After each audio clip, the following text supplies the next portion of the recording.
मला आनंद तर आहेच। आज शिवसेना उद्धव बाळासाहेब ठाकरे या पक्षाचा उमेदवार म्हणून आणि त्याचबरोबर इंडिया आघाडीचा उमेदवार म्हणून उमेदवारी अर्ज रत्नागिरीच्या जिल्हाधिकारी कार्यालयाच्या मध्ये सादर केलेला आहे।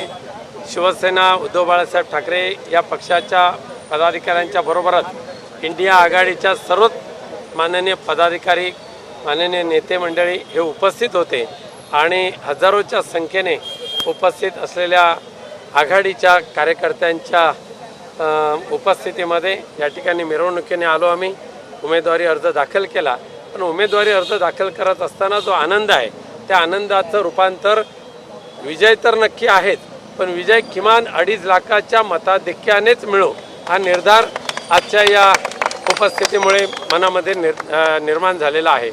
भाई आता तुम्ही उमेदवारी अर्ज भरला, पण प्रतिस्पर्धी अजूनही तुमच्या समोर दिसत नाही, काय सांगाल त्याला? काही चिंता करायची मला गरज नाही त्यांची। कोण यायचं त्यांनी यावं, नाचायचं त्यांनी नाचावं निवडणुकीमध्ये।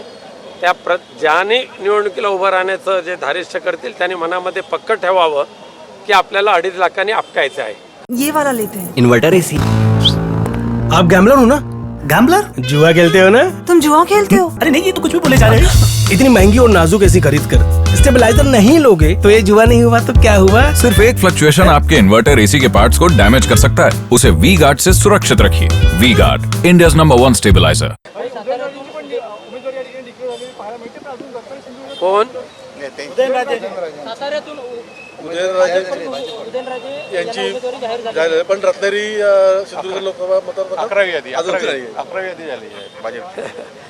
आमदार वैभव नाईक सांगतात त्याप्रमाणे 11व्या यादीमध्ये कदाचित त्यांचं नाव असेल किंवा नसेल, मला वाटतं कदाचित तिसराच उमेदवार येण्याची शक्यता सुद्धा आहे।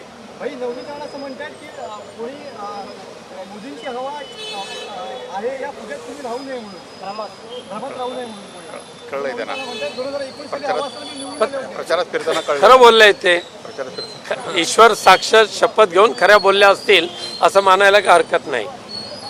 धन्यवाद।